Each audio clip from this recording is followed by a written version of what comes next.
So we are on. Whoop whoop. All right. So now let me get the actual URL itself. All right. Actually, I may be able to grab it from YouTube. All right. Let me do a refresh. One moment, please. Ashwagandha. What was the other? Ashwagandha cherry? Yes. Ashwagandha cherry. Okay. And how long have you been doing that tea? I don't know. We just always have tea. Like there's a tea drawer, and anytime we go to the store, like me or my family will find interesting things. We none of us drink caffeine, so there's always a caffeine-free herbal tea. So Yeah. there's no. So So there's no. Okay, right. That's what I was gonna say. So the tea that you're drinking is caffeine free then. yes. So it's The- just herbal.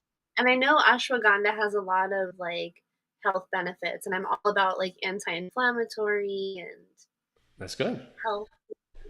If everybody was more cognizant of these things, I think we'd all be in a better place for sure. Yeah.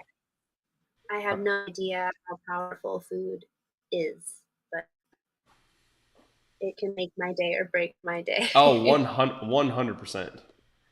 100%. Here, I'm still I just. thought for coffee, tea would be nice.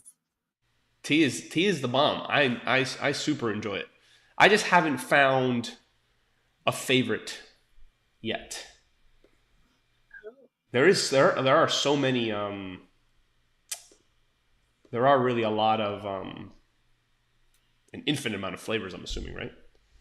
mhm. I found the ashwagandha, they have like the mixed teas where there's all different kinds of flavors, and ashwagandha and turmeric was one of them. And I Okay, just realized there's a flavor, like an aftertaste that's really, really nice. So I bought a box of ashwagandha. straight ashwagandha. Well, the tea, ashwagandha Oh, tea. okay, right. So okay, So wait. So then where did I hear ashwagandha before? Is it only in a tea? Is that only a tea flavor, or what is like the original? Um, I am not that well educated on ashwagandha, but I'm gonna Google it. I just know that it gets you nice, for lack of better words, from what I understand. Are you thinking of like ayahuasca or something? No. I know ayahuasca. I'm familiar with ayahuasca, but then there's ashwagandha. Ashwagandha That for immunity. It's a it's a plant. okay, right, right. No, I figured that much for sure. Okay, I so thought maybe hopefully it was this a gets on here. As a matter of fact, you know what? Let me test this right now. Let me put this in the main thing. I'm gonna put this in here. 1 second here. Boop. Okay, update now. I'm curious. Say it again. Hi, Julio. Julio's here. Julio's on? All right. Oh, there you are. What's up, Julio? The best things to say about Salsa Kings and Jeanette and Julio's the you, man. and Julio is here the now. And man. But you know what's awesome? You know what's awesome about Julio and him being the man is that he knows that he's the man, and that's the best part. And if coming from confidence is from from a very humble way, of course, but of course, right, Julio Julio? says I go ginger and lemon tea. Basic ginger and lemon. Okay, well, hey, bro, less is more, right, Julio? Less is more. Absolutely. Here, why is this not now? Hold on 1 second. I really want to get this right here. This is in between podcast and 1 second. You are about to take this section out of the parent menu. Yes, continue. Update.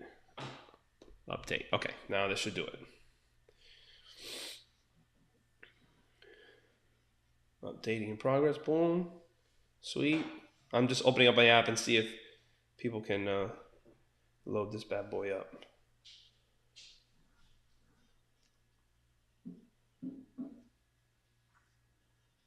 Because if not, then I'll just run.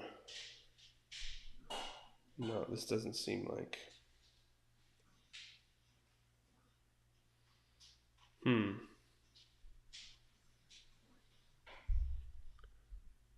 second here.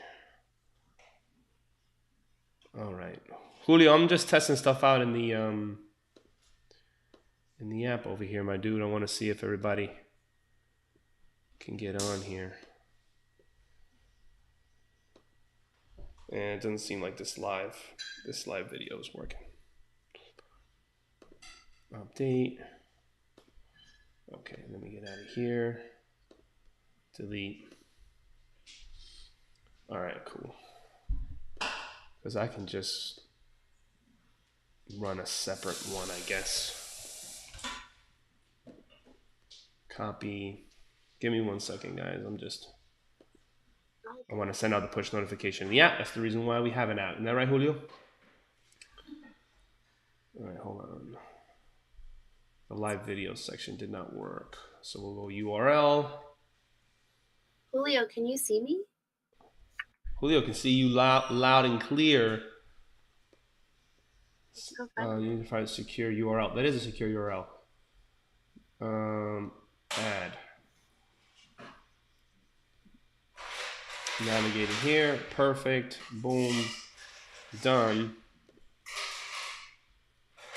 Update now. Perfect. And then we're going to do notification. All right, hold on 1 second. What do we got to schedule here? Yes. Okay, can I edit this? Yes, I can. Very good. And we're going to open this into the URL section. Bang. All right, now we're good. And then we're going to schedule this right at 8 p.m. Bang. That should work. Less is more. See, I like trying to go fancy and stuff. You know what I mean? That's all right. All right, we're ready to rock and roll. Okay. Now I'm with you. Fuego and smooth. Julio says we're looking fuego and smooth. That's what's up.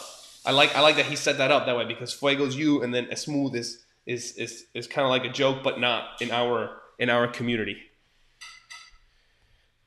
Smooth. When you hear smooth, what comes to your mind, Natasha?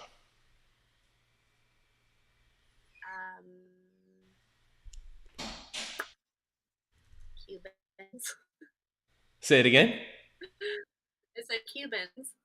It's Cuban, right? No, for sure. So okay, so I guess descriptive.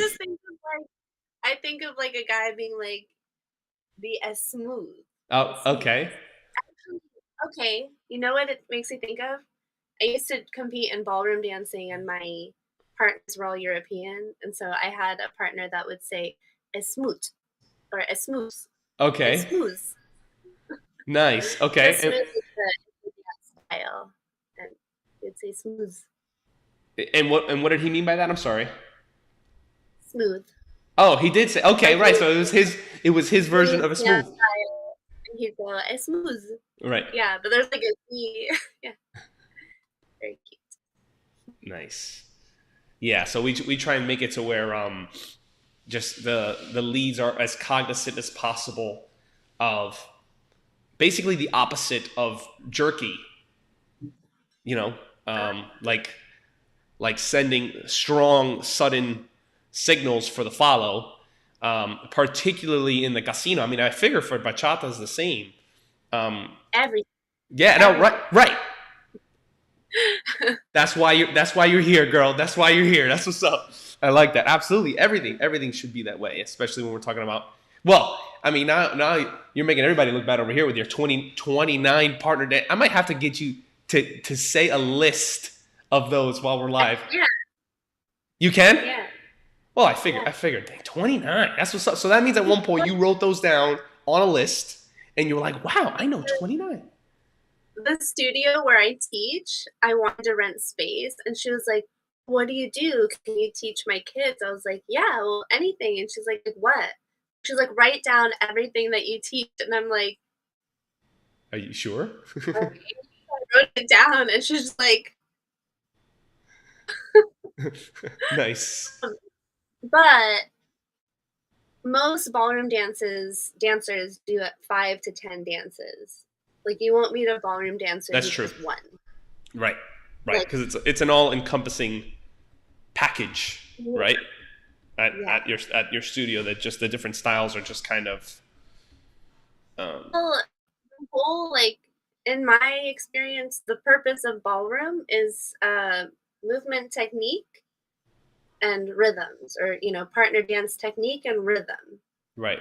Like we get exposed to different rhythms in order to like learn to dance more. Absolutely. So No. That, if that you that makes can sense. bring, And I actually like the fact that ideally learning different rhythms has you understand the concept of rhythm in general. Um, yeah. So it's not like, oh, this is like some new thing. Like, no, like every dance has its own rhythm, but it's more of understanding the patterns that come along with that, which is it's good. It's really good. yeah, like each dance has its own skill set. So even in the social scene, like you learn different things from bachata that you do from salsa versus urban kids. In ballroom, like waltz, you use your legs, and tango, your staccato. Right. Even rumba, your esmuz, right? You're Yeah. learning to stretch and like use music. So it's more about like what can we train in each dance to make you like a more rounded performer, dancer, all that. I've found in my experience, I found ballroom dancers to be on the sharper side, like showy, flashy. You know, um, is that We an have accurate description? um definitely, like, if it's on purpose, but I'd say that's fair. But Okay. I used to compete mostly like, my career was in standard, which is where you're in close position with your partner, waltz, tango, foxtrot. Like, I'm a waltz, foxtrot girl all day long. That's what's That's up. why I'm in sensual. It's, like, smooth, it's flowy, it's pretty. So but I'm definitely about, like, the theatrics. I love drama and dance. I love it. Like, Nice. there's certain dancers that I connect with if they've had any kind of theater or performance background because they'll like create a story with me. So Right? No, who's absolutely. really dramatic? It's fun Absolutely. to do. All right, Natasha, we're officially at 8 o'clock. All right. So let me see. I'm going to test this link right now and see where we're at here. Yep, this opens up directly. Okay, we're on. Okay, cool. All right, so I'm going to hide you and I'm going to go ahead and get this party started. Julio, thanks for hopping on with us, brother. Please throw up the comments all day, brother. All right, I'll go ahead and throw them up on the main screen. Appreciate you. All right, let's get this show on the road. Okay, and when I add you, you come on the right. Okay, so I'll keep you on the right. All right, familia, welcome back. Episode 93. We have a very special episode today with the topic called Show Up. We have a very motivating, very uplifting message, one that, as you know, here at Salsa Kings Live, we like to apply it to your actual daily lives, the things that we can learn on the dance floor and how they translate and the value in your every single day. Natasha Barrera is actually a mutual friend of a student and a colleague of mine in Salsa Kings, and just in the short time that we've been in communication with setting up this interview, we've connected on so many levels already. It's been an absolute pleasure. I asked about her and specifically her dance experience, which has been absolutely incredible, mind-blowing. 26 years of dancing, 29 partner dances that she's familiar with, both in the lead and the follow positions. I'm like, so I'm going to be asking her a bunch about that. Second generation ballroom dancer. So to, of course, have parents in the dance scene, that's a huge influence, and of course can definitely influence how you're growing up.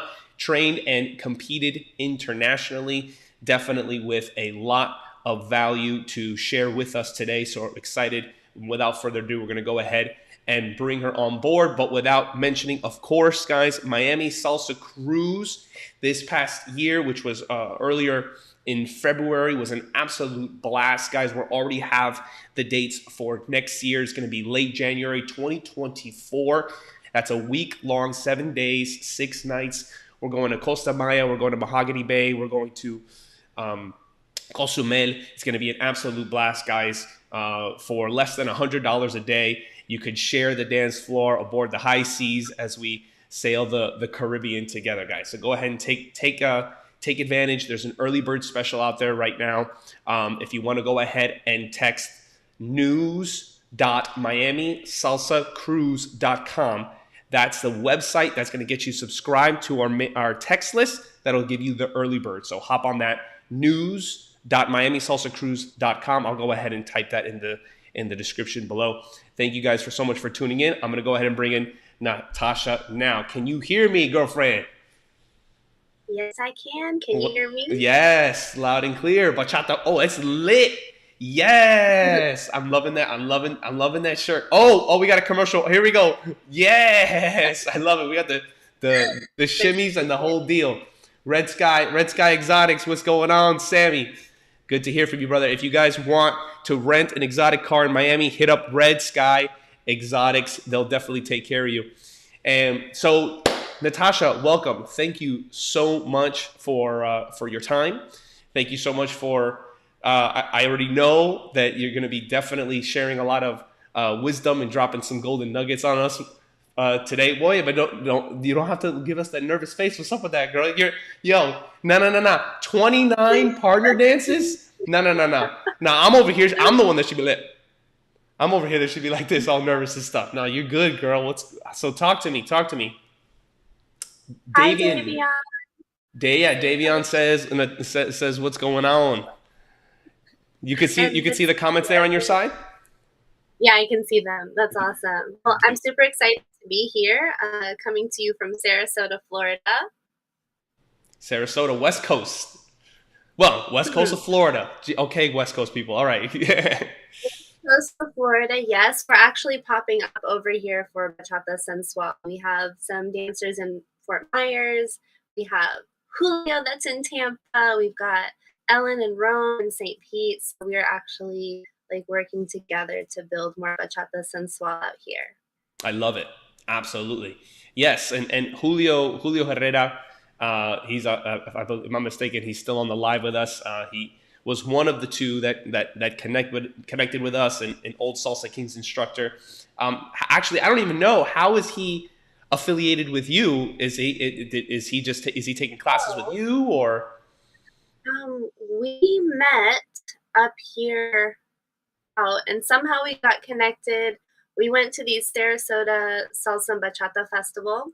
Okay. Shout out Carrie Rosario. That's our claim to fame here. We have a big festival, and he was new to the area. And I think someone had told me that he danced Bachata Sensual, and he just kind of was welcomed in by the group, and we did dinners, and we celebrated his birthday with him. And I remember he was saying he was training with Jeanette down in Miami, and he was really hoping to find a dance family out here, because you think Tampa, Sarasota. Now we're kind of on the map, okay? But once upon a time, it was only salsa, and I do love salsa. And Julio's very passionate about his casino, but to find a Bachata Sensual community here is very, very special. Nice. Okay. Yeah, so that's something that you guys are collaborating on to build the community specifically for bachata, because it's not as large of a community as the salsa is there? Yes, I'm going to go with yes. There's a few of us that teach classes. He teaches up in Tampa. He's actually coming down to Sarasota to teach with me on the 24th. I was able to book Bachata Fuego Friday at a local Latin club, a big time club. So Julio and I have trained together. We've gone and taken Corky and Judith workshop. We've gone to festivals.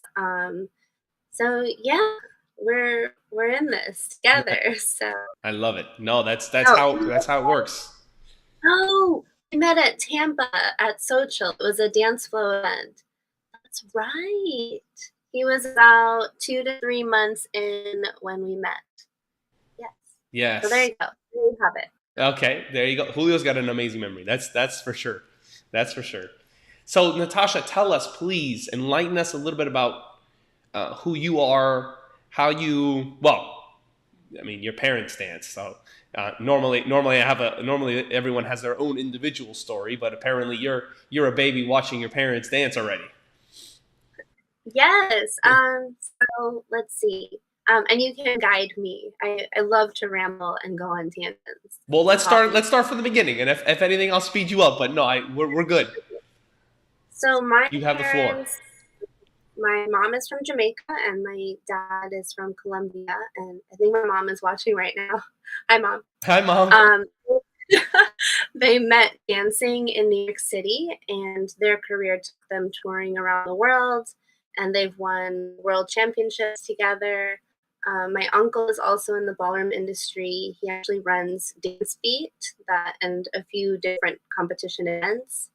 Um, so I've been watching them dance. My dad, both parents actually, they're choreographers. They had a dance company, so growing up, I would always be that kid rolling around on the floor or hanging on the dance bars, always around like old school, like Frank Sinatra music, just always like the rehearsal space. My parents also have had multiple events, so I've watched them host and I've watched them have big things. And I'm now an organizer, and I was an organizer before I was even aware that I was organizing. I thought I was helping. I thought No, I was helping that's create a Latin night. And I've been having little parties ever since I was 2 years old in a dance studio. So as far as dancing, I grew up dancing with my father. So that is, I grew up very, very blessed to do that. I have videos. My earliest video is like 3 years old, Oh doing my my little gosh, that's precious. tango. That's awesome. Um, so I doing ballroom. My parents have always had a dance studio, and they would go to competitions. And when I was old enough, they were traveling. My mom would be judging. My dad would be dancing with students, and he just kind of threw me into his competition team. So I Oh, was there the whole time. So yeah, so I did all the styles. In ballroom dancing, we have American style and smooth, right? American style smooth. We have American style rhythm. We have international style Latin and international style standard or ballroom. And each of those styles have like 4 or 5 dances in them. wow. So I danced, and then I always went to some kind of art school. So elementary, we had music. I don't like playing instruments. I prefer to dance to music. Okay. Um, Okay. I like having my nails, Oh, and for okay. like you have to cut them. Is Um, that what you played, or is that what you started off with I piano? play piano. My family thought that I have piano hands. I've got like long, long, long fingers. But we, like kids do, recorder and all that. Middle school, I got into theater, martial arts, dance like jazz and hip hop and ballet. I went to an art middle school. I went to an arts high school where I was in the dance department. Go figure. Wow. So we danced for half of the day, and then we had academics the other half. I went to Booker High School, a really big deal in Florida. People actually come from around the country and around the state to go to that school. Which high school was it again? I'm sorry. Booker High School in Sarasota. Booker. We Okay. have they had a theater department with a state of the art like auditorium theater with all the things. So we learned like professionalism, stage etiquette. We learned choreography in school, pedagogy, kinesiology, like dance history, like all kinds of things for like the solo art.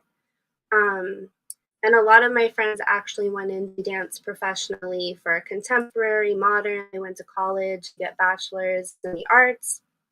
And they didn't offer ballroom programs at most of like the colleges. So when it came time for me to graduate and pick a university, I was 17 years old and my parents said that they would help me either go to school or they would help me go do ballroom dancing.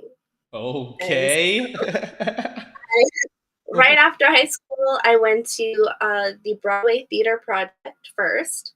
That was a very intense, like, dance and train all hours of the day for 2 weeks with all kinds of Broadway masters. We had Ben Vereen come and set a piece on some of the actors there. I'm not sure if you're familiar with Ben Vereen, but he's a big musical theater Nice. name. Um, two 2 days, I think, after that camp, my parents sent me to Europe to my first dance partner, and that was my first solo flight. I went to a dance camp. Wow. Um, I found a partner. Now it's easier because there's more online, but at the time, you had to kind of like call people or send an email. And my uncle got in contact with some people in Europe. Um, I think Facebook was, kind of a thing, but it wasn't as big of a network as it is now. Um, yeah, I remember I found a partner potential tryout in Italy. So I had to learn how to use the train in Europe, and someone just kind of put me on there, and then someone was there when I got off. I don't recommend this to anybody, but it was so much fun, and I made it. Everything's fine. I always had somebody like there to help, um, and that's kind of how my journey got started. And I feel like this is very relevant to our topic tonight with the just showing up. Absolutely. Um, And my dad is the kind of person that he's like, "Well, if you wanna do something, like, go do it." And my mom's like, "Yeah, don't worry about it. Just figure it out. Just go." So, that is where I did a lot of my training in Europe, and I was no longer dancing with my dad, but I had a amateur partner from Okay. Italy, so someone my age. He was well above my level. They trained me up to dance with him. In Europe, they have class A is like the top national, and then there's B, C, D, and you have to compete your way up through all the levels. And then Nice. after A, like my partner was A. So I just like by default got to jump right into A, and we together competed Wow. into um, Was that class S. intimidating at all? Like, you're skipping like through all the emotions here. Like, that's got to be wild. And how old were you? Well, I was by this time I was 18. So I turned 18 over there actually. It was really wild because the United States, we have the medal system, which is bronze, silver, gold. Uh huh. And I was in bronze for 8 years. Like my dad is a stickler for like basics. And I used to compete in silver and gold categories and place with my bronze basics. Okay. And then, of course, I went through like silver and gold, and I was always like competing with like adults because I was 15 and 16 at the time. Wow. So it was kind of an odd competition path because in the US, we aren't quite as fortunate to have all the training camps that they have over Okay. in Europe. Sure. In Europe, we would compete in like a gym. Like there's basketball hoops and we're in these gowns and like gorgeous dresses. And Wow. that's very normal. But in the US, we like hotels, we like the resort feel. So like for kids to grow up dancing ballroom, it's such a privilege, or you're part of like a program or your family's in it. But going from that medalist system and like, oh, very fun. Like I was competing and I was serious about it, but I'm with my dad, like I like all the pictures, and then my friends at school, like I'm teaching them like whatever I know. To now Europe, and we're like, we need to get into S class, which is the level above A. Like, they were like, it's a whole different mentality in Europe, and I'm super grateful for that because I feel like they really pushed me. So the mentality that you're referring to is it just the dedication, or like what else is there anything beyond that you're noticing? I mean, I guess you could say, like, you're saying that there's, I don't know if you mean by less resources by having to compete in like literally a basketball gym, or like how is that? The mentality over there is like, yes, you're participating and it's fun, but on the other hand, like, it's also very important to do well. Like, and Okay, everybody just wants to win. Like, the fun part is the winning, you sure. know? For me, like, I've always just loved like performing. And if you in ballroom, if you want to perform more, you have to make the next round. So therefore, you Okay. have to be better. So Okay. yeah, just that if we didn't execute what we were supposed to by our coach, like, it wasn't okay. Right. Okay. I'm not saying like, I don't know, it's just like here you like something happens and everyone's like, "Oh, it's okay. It's fine." But Here, like you're over saying. I feel like in the US, it's tough to get that like competitive edge because like our coaches would really push us like, well, what happened? Well, do it again. Like, don't let yourself back down. Like, really, have confidence. Do what you practice. Go home and practice your drills and everything. Right. And I'd never had like they would.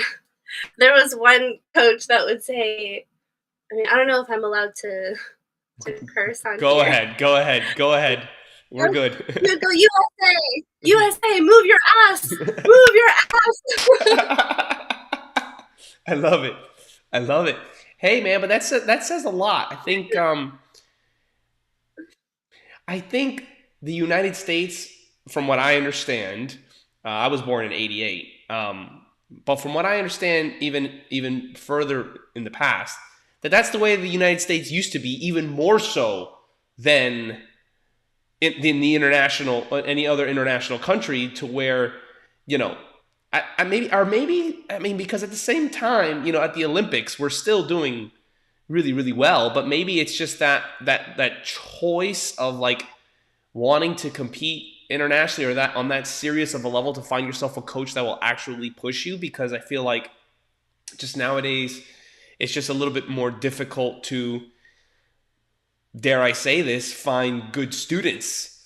Those who want to show up, right, and like really genuinely for themselves, um, and will allow themselves to be critiqued.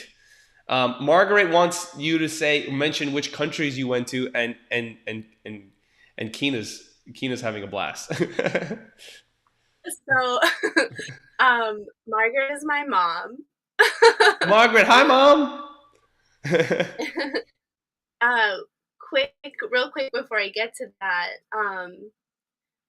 some of my students, I had one student, and he said, I was training him, and he's like, "You're like a mix between like a soccer coach and a drill sergeant, but like you're super nice." Yeah, And so I think like sometimes I can be a little bit intense, but I'm like really really friendly. So I've been um, I've been called both of those as well. The same thing. A super cool drill sergeant is what I've been called.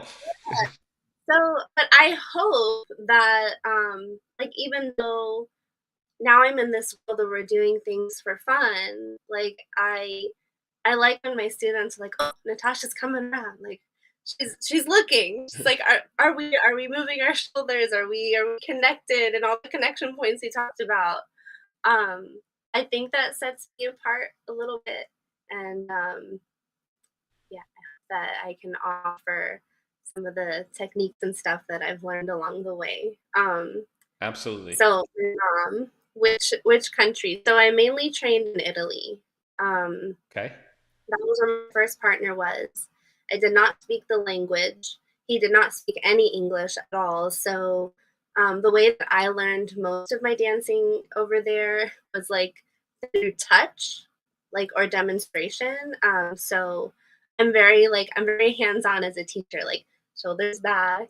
Right. Um, I think that's why Kina is laughing.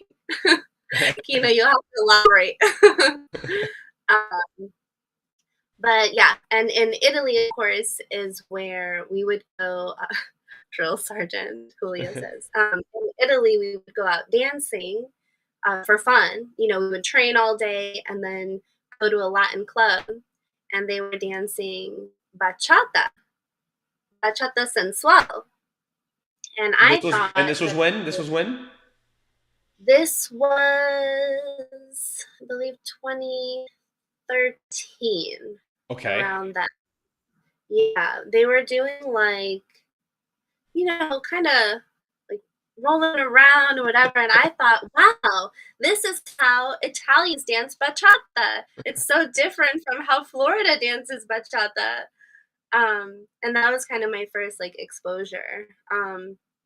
Also went to Spain, and they would dance some bachata differently there as well. Um, we competed together in Malta, in Paris, in England, like different cities.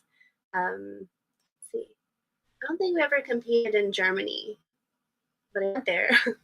Nice. I think we competed in the US as well. Beautiful. Wow, that's so wild to me that I mean, okay, well let me ask you a question. Honestly, how much of your community is familiar with your background? That's what I was concerned about. Does that mean that they're not? I do say, like, when people come to my class, I do say, hello, I'm a ballroom dancer. You know, we've had a studio in this town over 20 years. Um, but I fall in love with like bachata and urban kids. I say I don't teach any like street style dancing. Uh-huh. And I say that bachata is a Dominican dance. It comes from the DR. I don't teach that style. I can go out and enjoy, but I even had someone come in to teach about the bachata music at my event last year, the International Movement Exchange, and let people know that bachata sensual is Spanish. It's a studio style dance. We use the 8 count. I say they're going to get a little bit more technique from my class versus other places. And yeah, so that's as much as they know. But I do not go on about, where I've Right. gone and stuff unless they get me going. Right, right, right, right, right, absolutely. Well, I just feel like there's a lot of value in what you just shared, with regards to your authority, I guess you can say. I mean, speaking for me personally, I mean, I've been doing this for 15 years, but I haven't left South Florida. You know what I mean?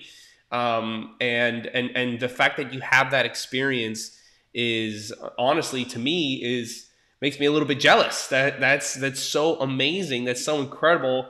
Holla at moms and pops. That's so awesome that that that you were able to take advantage of that opportunity, and of course that it seems like you enjoy it and that you don't regret it, and that you're continuing on with that and then sharing that with others.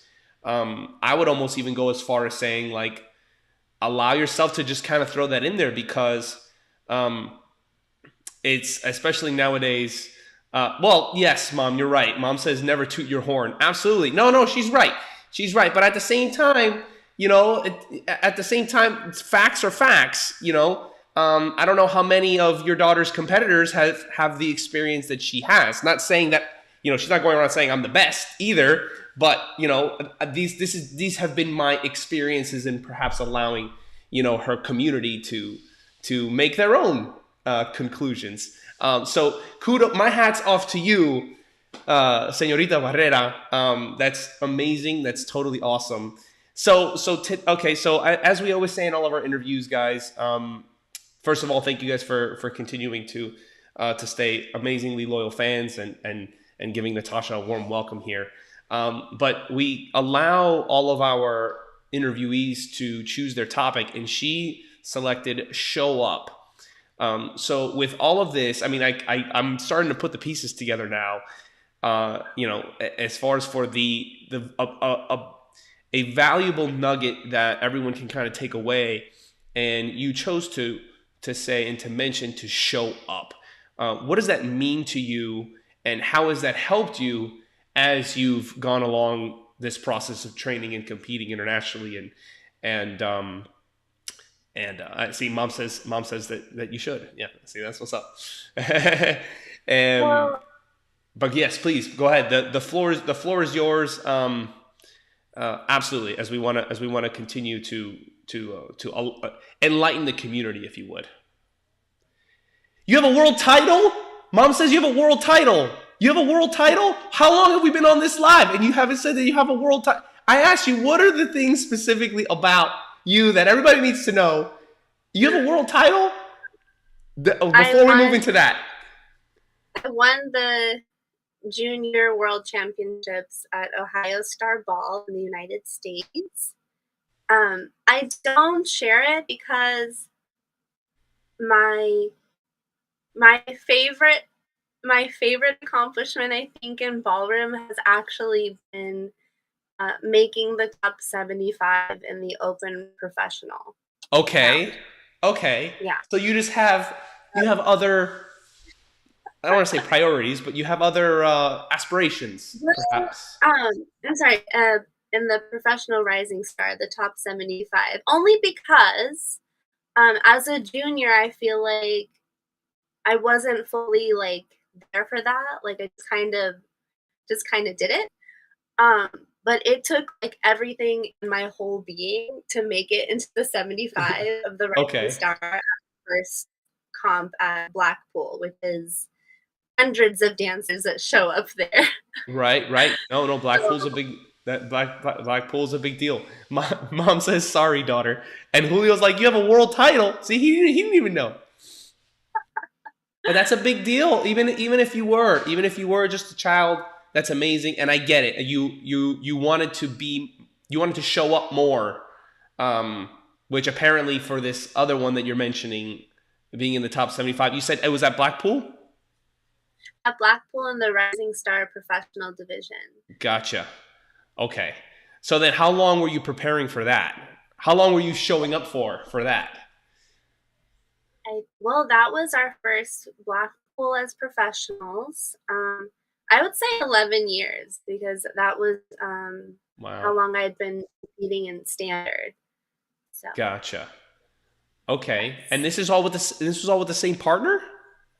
No, I Okay. had three different standard partners.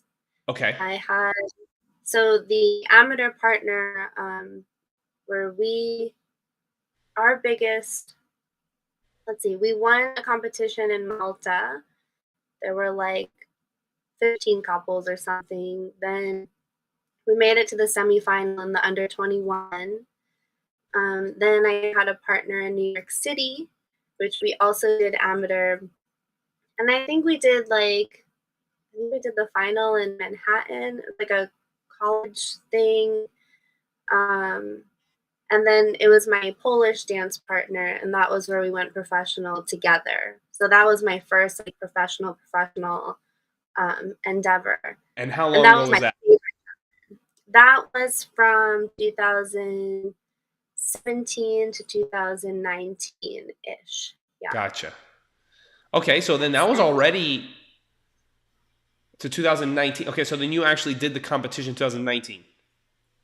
I think I think so. I think it was Blackpool 2019. Gotcha. I'd have to look. This is all online. dancesportinfo.net. Okay. Um, but yeah, so it was kind of a long time ago now, it I was just feels gonna like. say, would you say that COVID is what kind of stopped you from moving forward? Because I know So at that time that's when you actually started to open up the studio and that whole deal. so we got sponsored by a dance studio in Florida, and they were sponsoring our training, our competition. They sponsored my partner's visa to come to the United States. Beautiful. Like was such um that was such a blessing. Thank you, Ocean's Dance Studio. Nice.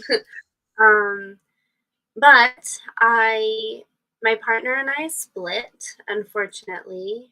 And oh wait, no, this might have been 2018. Okay. Whatever, the timeline. But we split, and I had been having some health issues, joint pain, and like my Oh, muscles were doing weird things. And I found out that I had rheumatoid arthritis in 2019. wow. That's why the date is off. I thought, oh yeah, I'll just take a break. I'll do the anti inflammatory diet. I'll like de stress, and then I'll get right back to it. If you know anything about rheumatoid arthritis, it doesn't really work that way. Oh, wow. It's a degenerative bone disease, so it's like where your systems attack your tissues and organs and whatever. It's mostly like it's an old people thing. Like normally, like when I went to the rheumatologist, everyone was like much older, Right. right, with the walkers and everything. Um, so I basically started a health journey. I had tried practicing with people. I had a show partner. Like we would do shows. We would just see what I was able to do at the time. And then during COVID, where like everything stopped, um, I got a moment to just stop and see like what's my next step. Because like what's a dancer that doesn't dance? Which that's a whole other can of worms. Sure. Because once a dancer, always a dancer. Never forget that. That's true. But during COVID is when I found bachata. Did I go into that section now, or Well, yeah, no, absolutely. Yeah, let's do that. Let's do that. Let's do that, and then let's roll in the message on how all that that's great. applies. Yes. So, firstly, just how show up applies in this whole journey up to here is that I am first generation American. I'm mixed. I'm like, in my opinion, the most American you can get. Um, I went to Europe by myself, somewhere that I had no idea what to expect. I didn't know anybody other than who introduced me there. I didn't speak the language, and I had to dance alone until I found a partner. And that is so scary. I'm like getting all like goosebumps about it. But showing up to class every day, training every day, practicing every day, showing up to the tryout, like being willing to put yourself out there to like be rejected or even turn down an opportunity, like not knowing if you were going to have another partner if you didn't dance with this person. Um, so showing up, that's something that my parents always instilled. Like I'd call and say, I don't know if I can do this. I don't know if I'm ready. And they'd say, just go. Like you never know unless you go. So fast forward um, to the shutdown. Everything in ballroom was closed. As things started to open, someone was inviting me over to like these private bachata house parties in Orlando. And I Okay. said, no, like I don't want to be a party pooper. Like I have my special food I have to travel with. I have to go to bed early. Like I can hardly walk. Like my knees were just like busted. Um, and there is a fly in here. Um, I started going to these parties and I realized that afterwards I felt better than I did before I went. I don't know if it was like the laughing, the connecting. I love the music, the gentle impact on my joints. And I could dance. I danced more than I thought I could. Some things like, there's even videos, like, my first bachata video, like, I can tell I'm very, like, cautious, right?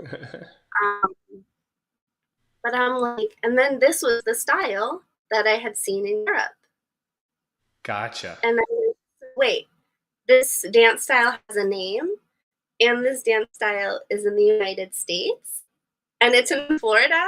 Um, when I was able to, I would go out there, I would go back and forth to dance and just, be able to move my body, and I was able to use a lot of the techniques and the training that I had, body contact, levels, isolation, physicality, connection, like, all the things, and so, immediately, I wanted more of that here where I live. So, I started a class. And if you know anything about dance world, you can't just show up and start teaching. Right. So, Yeah. but like every social dance school here was shut down. I remember I went to a social because Sarasota was like the first place to start dancing again. And we're, in this time where people have no idea what's going to come next. And I kept running into people sitting. I'm like, why are you here at this bar just sitting down? Like, only dancers are here Right. because like we need this. And they're like, oh, well, I started taking lessons in March, and then they stopped.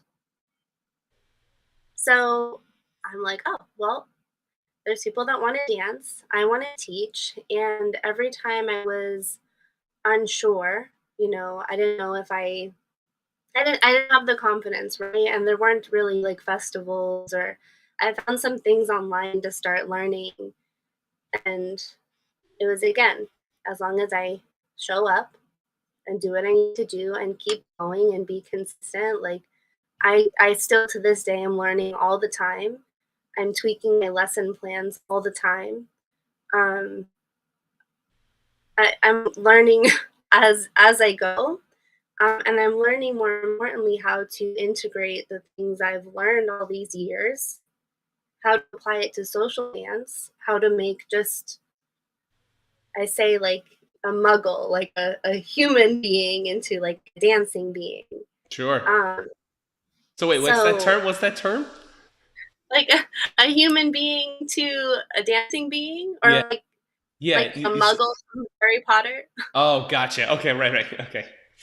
like non magic Right. Right. Right. Right. rules. So, when you asked about what topic I wanted to cover, it's definitely about showing up, like both as an instructor, as a performer, as a competitor, and finally as a student. We're all students all the time, like no matter what realm we're in, no matter what dance style. Um, and I think you really related when I said, like with my students, I say the most important thing, or even the hardest thing, is just showing up to class. Like I grew up dancing and it's always been something very normal. Like there was a time in my life where I discovered that kids after school do something other than dancing or nothing at all. Like, I didn't know that that was a reality. Right. But I've come to learn, like, for people come out front of the dance studio and sit in their car for 30 minutes because they're terrified of going inside. And I'm here to tell you that it's just fine. Like, everyone's terrified at some point. Like, I'm nervous right now. But I put it in the calendar and I'm here and I'm talking to you and I'm learning, I'm growing, I'm sharing, I'm finding out that like my background is interesting to you, Salsa King. Absolutely. Um, I was always a little embarrassed about being a ballroom dancer because you hear all these stories. Like, I didn't want to be like, oh, she looks like a ballroom dancer, like things like that. Um, I get calls all the time, like when people find me on Google and they'll say, "Hey, I wanna start taking classes. How does that work? Can I drop in? Do I have to start at a certain time?" And my answer is always, And I know that we have to respect the series, we have to respect the 6 weeks, the 8 weeks, the 1 year, like whatever you're doing. But when we're starting dancing, I say if someone has, if you feel that wave, if you feel that energy, that desire, that like need to move, you put on whatever shoes that work for dancing, no open toe, Right. or no like no sandals, no chunky sneakers. You put your shoe on and you show up at the nearest class. I don't care if you're late. I don't care if it's the last week of the series.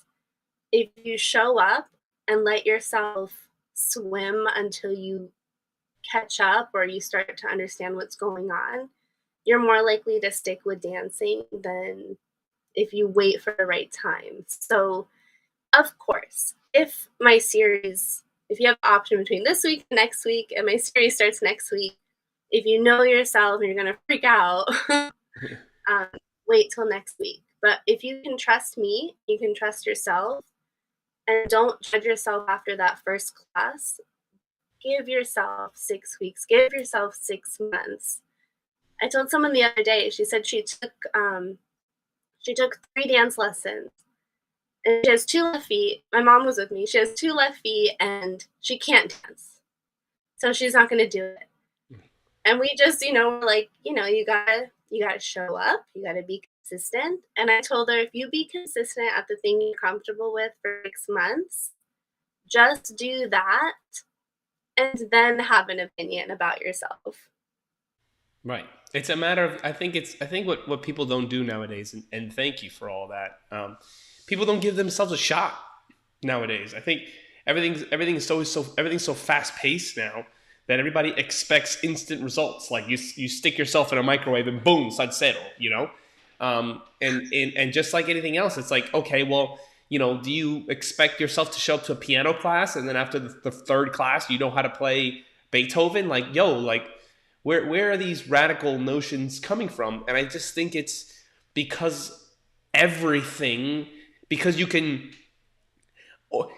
be on your couch, press a couple of buttons on your phone, and that item that you selected on your phone shows up in front of your door in 2 days. Like, I think it's just everything is just so instant now that I think that's just become the norm. So things like reading a book or learning a new skill or anything that actually takes time to process and to internalize into your being, I guess, if you would. um, People just kind of give up. People give up on themselves, and that's funny. Like you said, that the girl says, "Oh, after 3 classes, I have 2 left feet," and it's like if you were to show up to like the calls that you get, and it's like, oh, I don't know how to dance, so I don't know if I should go. And it's like, pretty sure this is a dance class where we teach you how to dance, right? So it's like you don't show up to a calculus class expecting to know calculus or algebra or fill in the blank. Like, like that's exactly the reason why you go. And if the teacher has any students at all, they're going to be understanding of the fact that you're new, and they're going to make you feel welcome, of course, so that you actually want to stay and even on a business level refer because of how awesome they are as an instructor to make you feel welcome. Because at the end of the day, the new person is what fuels the economy of the entire thing, and that's me always putting my business twist on everything, but it's how it just makes sense for a good teacher to kind of create the environment for someone to show up. But at the end of the day, it does take your 50%, your side of the equation to make that happen. And of course, easier said than done. I say that all the time. But just know that that's normal. And I think that exercise of showing up just makes it radically easier each time as well. Like, okay, I'm going to make the decision anyway, even though I'm uncomfortable. I think it's And most adults, the last time we've learned something new is whatever academic experience we have, right. whether it's high school or college or learning the procedures for where we currently work. No, Right. not even that. Your workplace is something in your field. Right. Um, but as adults, we don't learn new skill sets. And to your point about having this like instant society, um, going to Europe and not having a 24-hour Walmart at the time, I was like, what is going on? How do you live without like being able to go get milk at Right. at 4 Nobody needs that, but, you're like, Right. "Oh, I'll just go to Walmart." Those 24-hour stores. But people do think that things are instant, but dancing, there are no shortcuts. Like, in my classes, I rely heavily on muscle memory.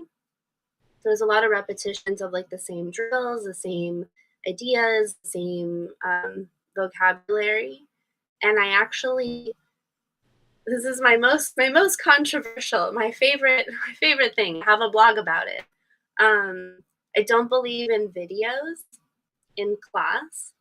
They can take a picture of the syllabus, they can take a picture of the vocabulary, and if they want a video, it has to be at the end of the series. But I'll tell people, practice only what you can remember. If you Nice. Okay. don't remember it, hasn't downloaded, like it hasn't sunk into your body. And when I work with couples, like even on privates, I give them homework, I give them, whatever they're practicing, and I come back and say, well, how did you do?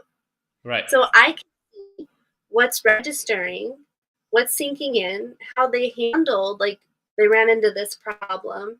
This is what we did in the meantime, so I can see like how they're thinking. Um, but someone learning from, choreography online or something, you're not understanding the timing or the holds or the connection. Um, and I think it's just trusting that you'll get what you need to get when you get it. Right. Right. And that is and that's the practical application of what we say is timing, right? Like timing when you're touching your feet on the floor, timing when things sync. Like everything's gonna come at its time, and allow yourself to move forward when it's the right time. Don't be rushing it.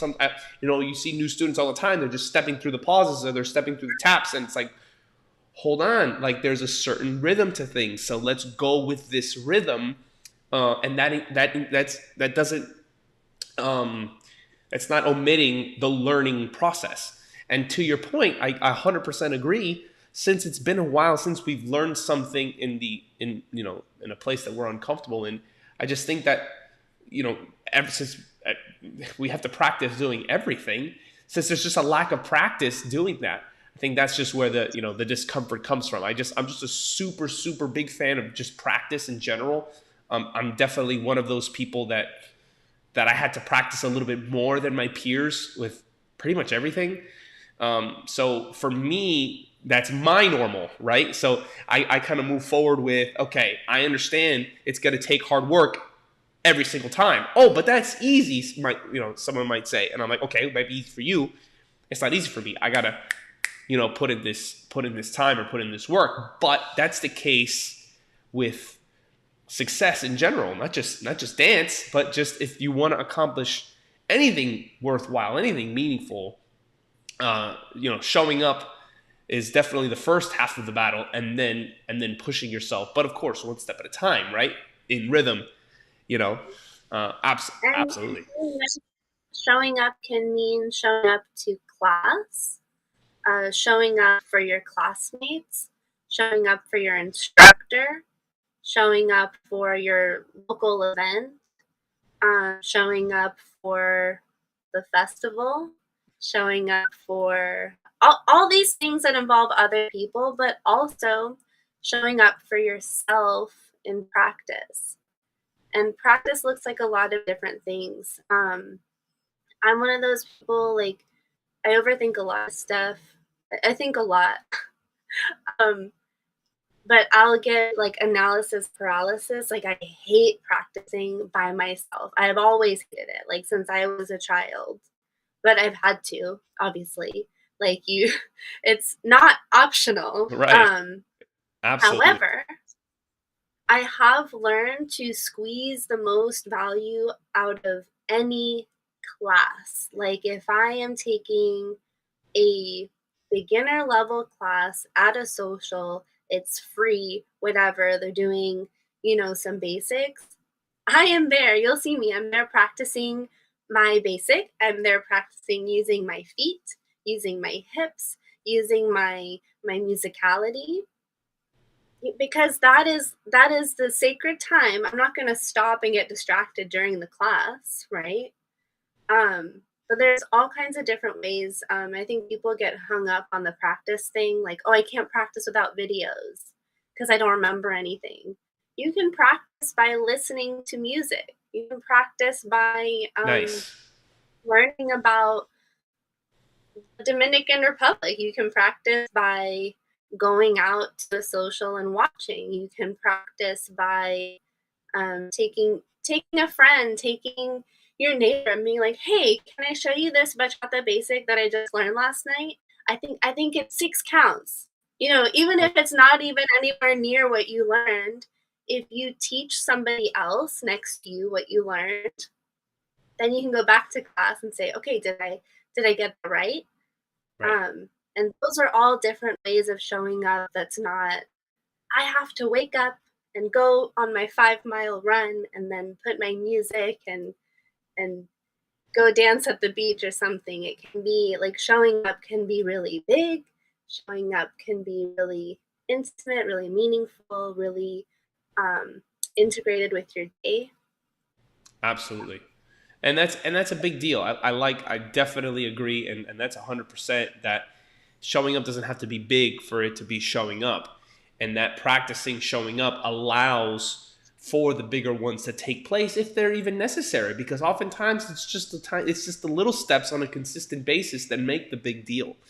I 100% agree, and that's huge, especially and like we were saying before, especially when nowadays like we're able to accomplish so much remotely. We're able to accomplish so much without necessarily showing up. Oh, I don't have to do that. I could just do it like this, and I can get by.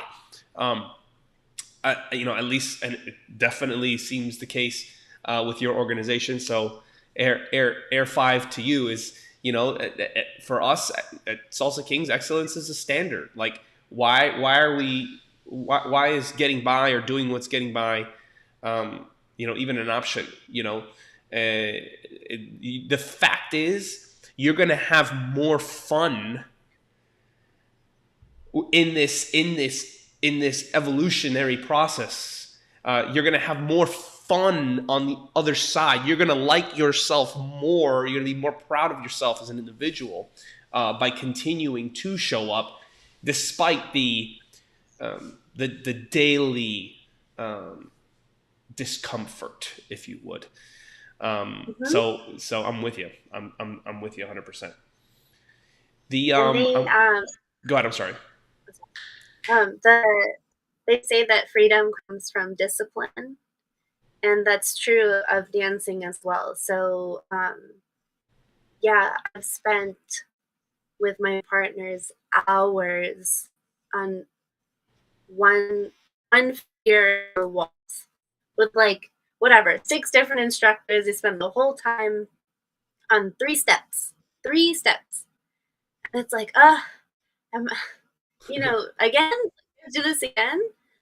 But from that one step, it's like now when I'm just having fun, I'm not even paying attention. I'm at the social and I can express music like whenever I feel like it. I can use my legs. I know where my center is. And people say, "Oh, like you're so talented. Everything looks so natural. Like it Right. just Oh comes my so god. easy to you." I'm like, "No, it's trained and it's accessible to everybody." Like great dancing is not just for professionals who train like 100 Right. bajillion years.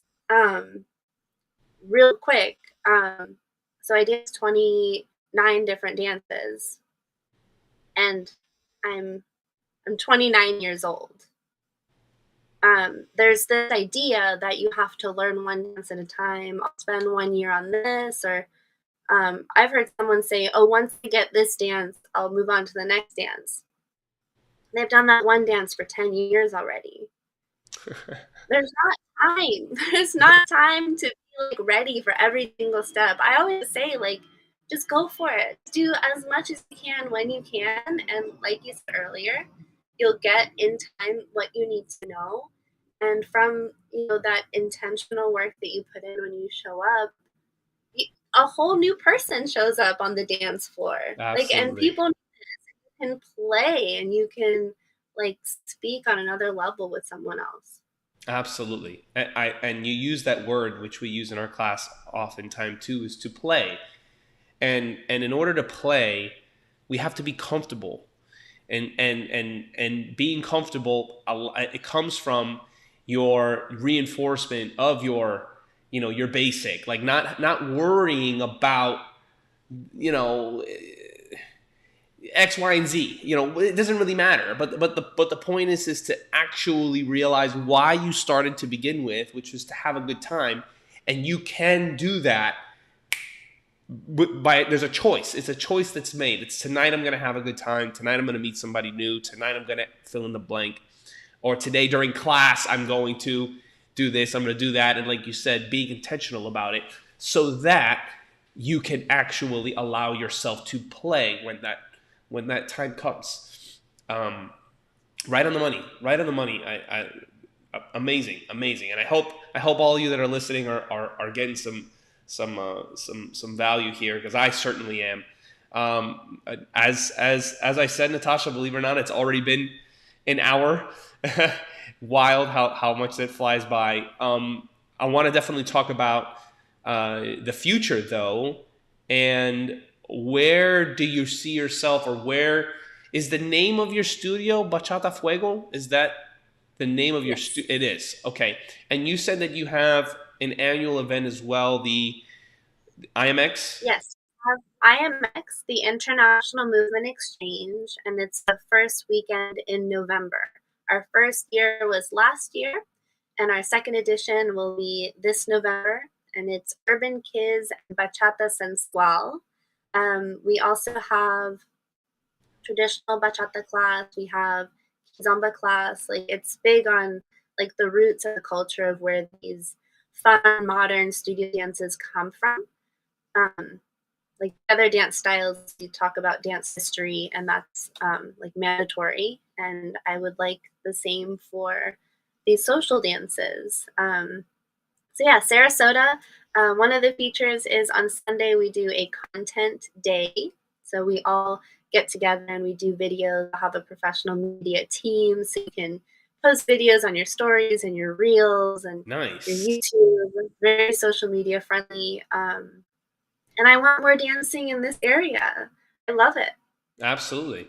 Beautiful. Okay. So then, with that said, is the trajectory of Bachata Fuego more maintaining what we're currently doing, especially as we're coming out of um, this whole COVID situation and that whole deal? Because at least with us, we're finally probably back to what we're like pre-COVID, situation and all that deal. Thank God, that's for sure. And so is that more of what we're doing? Because I know that definitely I can imagine the amount of responsibility that it takes for the annual festival. Yes, I have a small team. It is a lot of work. Yeah, just doing more of what we're doing. I really want Sarasota to have casino maybe for IMX. That's what Julio is saying. um, I want to create like a nucleus here in Sarasota for these like big city dances. We are a growing coastal town. My mission is to fuse this technical background they have, just kind of like the secret sauce with partner connection, um, also with this fun, social, collaborative dance style. And I want to be the bridge between someone just starting and wanting to really, really use their bodies. I notice, especially in bachata sensual, a lot of us, myself included, we come from other dance style backgrounds, become bachata dancers, and then they're teaching this bachata sensual to people that are not necessarily cross training. So, how do we get the same technical development, um, but focus on bachata? How do we Mm, do that? So, I'm pulling from these other techniques and then encouraging people to take advantage of learning the different styles that are available that are applicable. So learn your salsa and everything so you can be a more rounded dancer. So that's the ultimate mission for Bachata Fuego going forward. nice. Okay. Beautiful. Yeah, that's definitely a challenge. At least for us, we're more yeah, we're receiving people with very little to zero dance background. So our challenge is more so feeding the technique and delivering it on a golden platter, if you would. And when I mean Yes, the technique, I'm saying like as basic can get, and it's actually really really appreciated because um, we're actually trying to not talk dancer whilst giving them dancer uh, material, if that makes sense. You know what I mean? Like, I it's like like okay, because that was me, right? That was definitely my case. I had zero, nothing, like, um, and I always had this sense of like confusion and even awe for my instructors that just like for me were just like oozing with talent, right? Um, so I always I appreciated when an instructor kind of came to my level or meet me where I was at, you know. So, but that's definitely interesting that you're actually receiving. You're saying trained dancers, but from different backgrounds. no, I'm saying that in the bachata sensual world, Right. that the people that we're learning from have a lot of like background in a lot of other dances. Oh, you're Not referring in to my the teachers. Yeah, like the people that I go and will take class with at festivals or in Gotcha. workshops, like they're like deep salseros, like top level or like contemporary or Gotcha. something. And I'm learning bachata from them, and you know everybody's learning bachata from them. So Right. but So you you're can't. referring to more like the standardization. Is that what you're saying?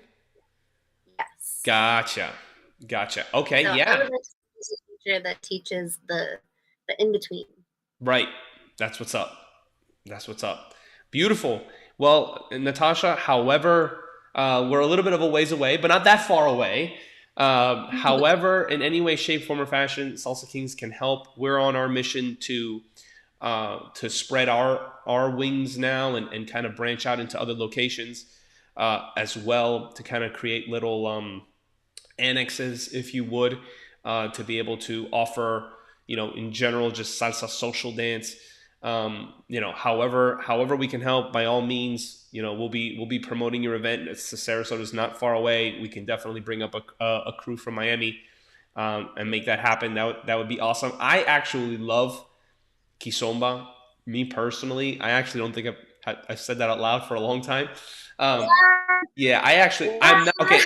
I have very little training, but from what I do know, from the few classes that I taken, etc., um, just the fact that a connection to the music is, I mean, connection to the music is required for every dance, but a connection to the music for kizomba is Required. required. Yeah, yeah, exactly. So that to see everyone on the dance floor, um, connected, it's very refreshing, for lack of better words.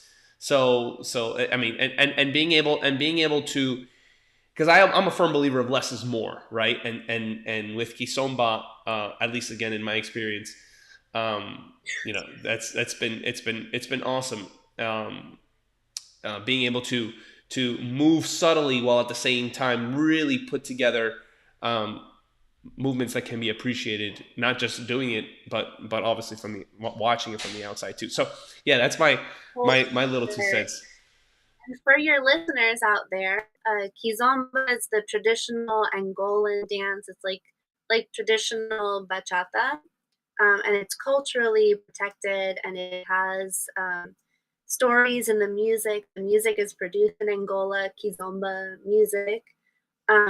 And urban kiz is what happened when the dance made it to Paris and got influence from the tango dancers, hip hop people, salsa, and even with our Western music fused into the remixes. Right, And so urban kiz is a European dance, and there's a whole thing about that. But just for the salseros in here, right, urban kiz is the big city, the very smooth, um, more hip hoppy kind of feel, and then kizomba is more of that earthy, rounder dance. That one's like more of like family. So right. that up. That's beautiful. Yes, Nina. Beautiful descriptions. Beautiful descriptions. Awesome, guys. We'll open up the floor for questions. If anybody has any questions for Natasha, we'll go ahead and open up the floor for absolutely anything at all, or perhaps something that you would like to share about a time that you showed up. Um, so by all means, go ahead, guys. Go ahead and make that happen. We'll go ahead and wait a couple of minutes for you to do that. But thank you, Natasha, youthebomb.com. I'm so glad that we were able to do this. And I know 100% that those listening were able to grasp some nuggets, and I'm telling you, man, you definitely start making that happen for yourself and spread the word about your background. I mean, that's absolutely amazing in what you're doing. And, bridges are vitally important for, as far as for your mission and what you're trying to do to standardize something so that it can be a lot easier, and it can be a lot more fast paced, at least with your program, for those to be able to, learn bachata sensual. I mean, at the end of the day, bachatas, I mean, I'm salsero all day, casinero, but bachata's taken over, man. That phrase is being used often, but I'm telling you, man, We it's mean really, it. really. Say it again. I said we mean it. We Yeah, really do. Taking yeah. over. I wanted to say also earlier that I will be sharing your podcast. I've been listening. Julio got me started, so I've just been going down the list. I've gotten a lot of value of it as an instructor, like just breaking things down. So yeah, I'll be referencing your podcast and what you're doing. So much of what we do is up here in our minds, how we understand subjects. So yeah, I would love for my students to listen to podcasts. This is homework, Yes, I and mean, then bring. and that. Thank you. That's very humbling, very very appreciative. I mean, at the end of the day, I'm just trying to say all the things that I wish that I was told earlier on. There's a lot of things that we could avoid just having known better, right? So and instead of having to go through the experience, um, you know, if it could just be explained beforehand, that's all I'm trying to do. So absolutely, if you're able to spread the word, and I know that a lot of the instructors, we have a lot in common at the end of the day because we share a lot of the same experiences. But me, the way that you're in your head the same way, I'm in mine. Is just what's the simplest way? How can I communicate this message in the least amount of words? So that when I spit it out, it's boom, it hits heavy, not heavy in a bad way, but it communicates the deep message, if you would. And it's like, okay, this is the perspective I need to have, and thank you for being a part of that. Legitimately, thank you. And Natasha Barrera is also releasing a podcast herself very, very soon, in which I'm going to be a guest on. I'm going to be her first guest. I'm claiming it right now. I'm putting the flag in. Boom. And what's that podcast called, Natasha? Because we're showing up, right? The podcast is called We Dance Too, and it's about the things that dancers are going through and experiencing that we can't necessarily see. So Nice. The I have intangible I have realm. yes, I have 3 recorded already that I have been keeping to myself and have helped me tremendously, and so Andres is calling me out, and he's like, "You gotta release that into the world." So now that, I'm seeing someone, doing interviews and all that, I'm learning a lot, and I'm feeling a lot more confident. So You he's holding call me me at any time if there's anything that you need, however that I can help. For what it's worth, I re-recorded my episode 1 3 times as well. accountable. So and that was 2018. That was 2018. Definitely was not moving as fast as I had liked to, but I am now showing up for myself and all of you guys that are listening, especially for all the love that I've been receiving lately via email. Thank you guys. You guys have no idea how much energy that feeds people like us, and Natasha included. Like, your guys showing your appreciation, that's like everything to us. Like, one email is like a year's worth of energy. Like, if you guys only knew, like, legitimately, like let us know how much you like this, and we will keep going, like, for 3 lifetimes, like, legit. So thank you. Yeah. Andres at salsakings.com. Where can they reach you, Natasha? Um, They can um, find at Bachata Fuego Sarasota on all platforms, so Instagram, Facebook, YouTube. The International Movement Exchange also has its own pages. It's at IMX Sarasota on Instagram and on Facebook, but everything is on the Fuego site. I'm very easy to find. I've got like 20 million group chats about everything. So right. if you need help, or if you're finding yourself alone and in need of like a group to go to a festival with or whatever, like the Fuego family is really, really friendly Fuego to go family. in. Hashtag Fuego family. Yes, I like that. That's what's up. That's what's up. And the dates for IMX are November. November 3rd through the 5th. It's always going to be the first weekend, so it's Friday through Sunday. Friday through Sunday. Okay, Julio's got a couple of questions for us. First one is, all these styles of dances. Is there one thing that they all have in common, and is it possible to be good at all those styles at once? Oh, commercial break. Bachata fuego. So Uh, trick answer. The answer is no. So all of these styles of dances, is there one thing that they all have in common? I'm gonna say no. They have everything in common. Oh, They have wow. everything in common. We have 2 legs and 2 arms and 1 torso if we're blessed to have the pieces. Even if you don't, like, you can still dance. But the patterns, the combinations, there's only so much you can do. So each dance has a base rhythm. There's usually a style of music, or you can interpret some kind of music to that rhythm. All the connection points are generally the same. Um, like Urban Kids does have a very different set of rules, and each dance style has a set of rules.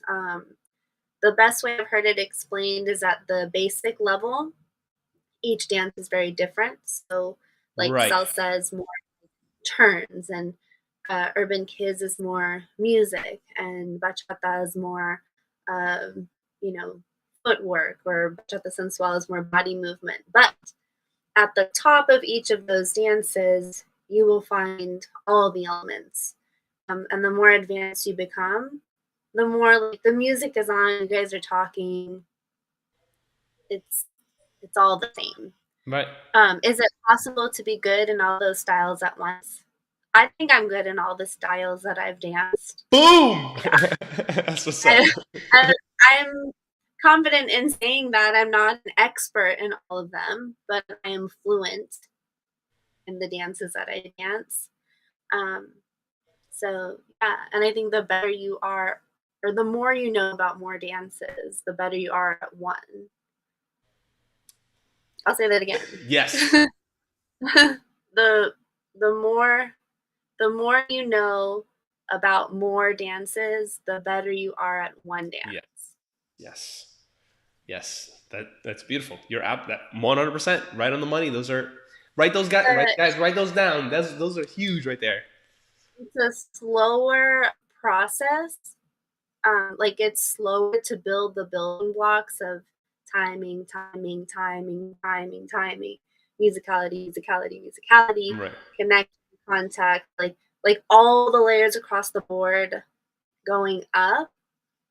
But look, once you have this down here, then this, versus laying one brick at a time in one dance style. Like there's you get better faster, but only in one style. And then Right. what happens when there's a song that you don't have a dance for? You got to just piece it together. Like what if you go blues dancing or fusion dancing? Those are dances I don't really do, but when I have gone, I'm like, thank goodness I know how to hear music and move with my partner. So Right. Julio's asking, when will we dance together? That's a good question. I think that's on me as the lead. I gotta answer that. Every once in a while, I do go to Fort Myers. Um, me too. so so I can contact you, and we can make that happen, and we can just make sure that there's somebody with a phone around. Maybe We'll on the have second to dance. go. On the We'll have first one to now. go. On the first one now. We just We'll that's have to more. go live. That, or we. I'm down. I'm about it. I'll go live first dance. Let's I'll do it. go. Let's go. Let's go. Absolutely. And in my experience, the magic actually ends up being, in all the times that I've recorded, um, a lot of our YouTube videos, the first take always ends up being the best one. For at least Like, in my experience, just a momento, no judgment. We're just having a good time, and we're messing up, or we're covering it up, obviously, and we're just moving on. yeah, And they're awesome, energetically, um, great. But yeah, I'm down. You call I'm me ready. out, girl. Let's go. Let's do this. I'm ready. I love dancing. I love just dancing with a partner. Like that is my thing. And then a new partner has new ears and new ideas. And for the record, I could lead also. Definitely not as good as you, but I Oh, I'm could. down. I can follow. Julio knows. Julio knows. Julio Julio and I won a contest. We won festival tickets by I was leading and he was following. Yes. Yo, that's low key like one of the best ways to win any competition. You just switch roles, and that's it.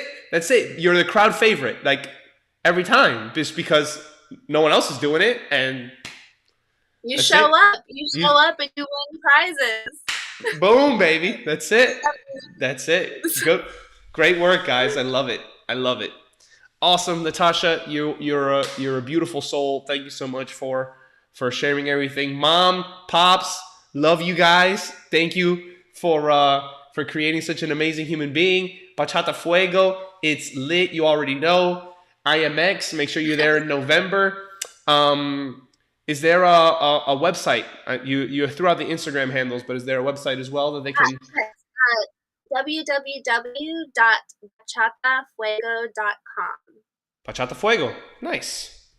Yes, and I'm typing that up right now. we will be announcing all of the guest artists by the end of this month, so stay tuned. And passes are now available. Nice. Passes are now available. I love it. Beautiful. Beautiful. Awesome. Natasha, thank you so much again for your time. And this will be the audio version.